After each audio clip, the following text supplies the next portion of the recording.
नमस्कार, सद्भावना ज्ञान ज्योति में आपका एक बार फिर से स्वागत है। आज हम पढ़ते हैं छंद का अगला भाग।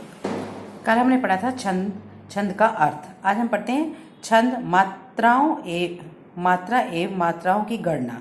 छंद में मात्रा और मात्राओं की गणना कैसे की जाती है।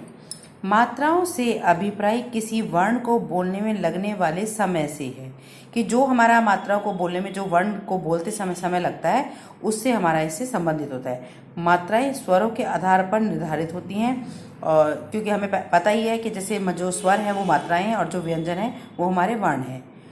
छंद शास्त्रों के आधार पर स्वरों को दो श्रेणियों में बांटा गया है। दो श्रेणियां में इनको छंद शास्त्रों के आधार पर छंद शास्त्र के आधार पर इनको कितने दो श्रेणियों में बांटा गया है। इसी श्रेणी के आधार पर उनको लघु और गुरु कहा जाता है। क्या कहा जाता है? लघु और गुरु कहा जाता है। अब लघु और गुरु के हम देखते हैं क्या है कि लघु स्वर कौन से होते हैं? ये संख्या में कुल 4 होते हैं। कौन से? छोटा आ, छोटी ई, ऊ और ऋषि। इनकी मात्रा 1 मानी जाती है तथा इनका चिन्ह ये है खड़ी पाई जिसे हम बोलते हैं, निर्धारित किया गया है।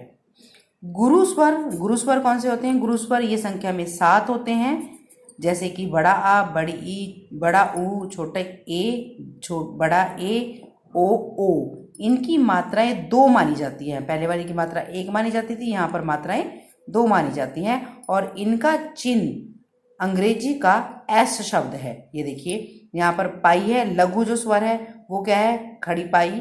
और जो क्या कहते हैं आपका गुरु स्वर है उसमें अंग्रेजी का एस आता है। ये अभी हम जब पढ़ेंगे, जब हम एग्जाम्पल देंगे तो आपको ये अच्छे से और क्लियर हो जाएगा। देन अब लघु और गुरु संबंधी कुछ महत्वपूर्ण बातें भी होती हैं जो हमें ध्यान में रखनी चाहिए।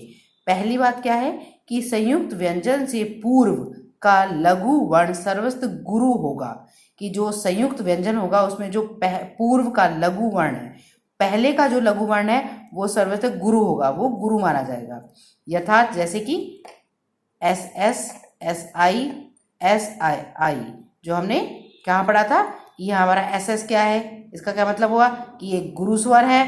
और एस आई कि पहले गुरु फिर लघु और फिर गुरु और लघु, जैसे कि कक्षा, सत्य और धर्म। इन्होंने अक्षर को दे के, जो हमारे शब्द हैं उनको दे के समझाया कि यहाँ पर ये जो है ये हमारा गुरु शब्द हो गया, ये हमारा गुरु लघु शब्द हो गया और ये हमारा गुरु लघु शब्द हो गया। इसी तरह से इसमें नोट रखने की बात क्या है कि इनमें क्या है कि जहाँ संयुक्त अक्षर से पूर्व के अक्षर का स्वराघात नहीं पड़ता वहाँ वह वर्ण लघु ही रहता है। कि अगर संयुक्त अक्षरों में पूर्व के अक्षर पर स्वराघात नहीं पड़ेगा तो केवल वो क्या रहेगा? वर्ण लघु ही रहेगा, ना कि गुरु लघु बनेगा। वो अकेला क्या बनेगा? लघु शब्द बनेगा। जैसे कि आई एस जो हमारा था खड़ी पाई और एस, खड़ी पाई और, जैसे इसमें है हमारा इन्हें को हम ऐसे लिखते हैं और ये है ऐसे, तो ये ऐसे नहीं बनेगा, ये ऐसे नहीं बनेगा। तो ये चीज़ आपको एक एग्जाम्पल के थ्रू समझाने की कोशिश की गई है। नेक्स्ट है इसका सेकंड, सर्वाघात नहीं पड़ने के कारण चंद्र बिंदु युक्त अनुनासिक वर्ण यदि लघु ही रहता है। यथार्थ जैसे कि पाई पाई एस, एस पाई पाई, कि अगर स्वरघात नहीं पड़ेगा तो चंद्र बिंदु जो है वो वर्ण लघु ही रह जाएगा। कि जो अनुनासिक वर्ण होता है, जो युक्त अगर अनुनास के साथ युक्त है वो वर्ण, तो वो वर्ण क्या है? वो लघु ही रह जाएगा। जैसे कि हंसना, आंगन। तो ये एग्जाम्पल के थ्रू है। उसके बाद नेक्स्ट आपका आता है थर्ड, यदि लघु वर्ण के बाद अनुस्वार का चिन्ह, ये देखिए ऊपर बिंदु या विसर्ग हमारे जो साइड में 2 बिंदुएं होती है हो तो लघु स्वर गुरु हो जाता है। कि यदि जो हमारे वर्ण है, जो हमारा वर्ण यानी जो हमारे दे रखे हैं शब्द वगैरह वर्ण दे रखे हैं, उनमें अगर अनुस्वर यानी कि जो बिंदु है सिर्फ, और विसर्ग जो साइड में बिंदु है, अगर वो दे रखे हों तो क्या है? लघु दीर्घ गुरु हो जाता है। तो हमारा जो लघु शब्द है वो क्या हो जाता है? वो गुरु हो जाता है। जैसे कि ये एग्जाम्पल देके आपको समझाने का प्रयास किया गया है। दुख, मंगल और जंग, साथ में आपके चिन्ह बता रखे हैं, ऊपर आपके चिन्ह देके समझाया गया है।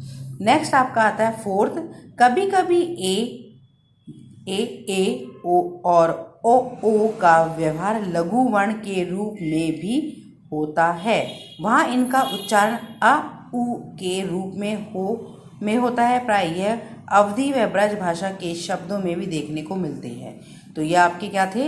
ये आपके थे मात्रा एवं मात्राओं की गणना के आधार पर आपका वर्गीकरण। आई होप आपको अच्छे से क्लियर होगा। धन्यवाद।